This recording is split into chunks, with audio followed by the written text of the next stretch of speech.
Now, China's most important political event of the year will begin on Friday, the so-called two sessions.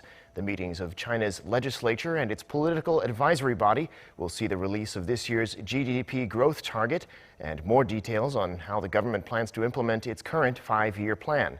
Lee Ji-won gives us a preview. Eyes around the world will be on Beijing this Friday as the Chinese government begins its annual Lianghui, or two sessions, which will see important decisions on the economic, political, and social fronts. Friday's session will start with the Chinese People's Political Consultative Conference, and 2 days later, it'll be the turn of the country's legislature, the National People's Congress.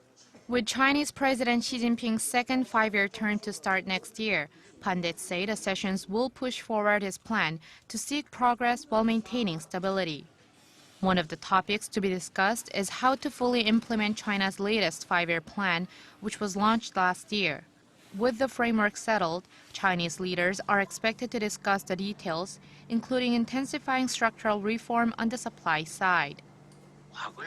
Chinese state-owned enterprises used to make money by selling steel and coal, but due to oversupply, the products are no longer competitive. And so intense restructuring measures are on the way, one of which is reforming state-owned enterprises and shutting down some 10,000 zombie companies. Also to be announced at the session is China's GDP growth target for this year.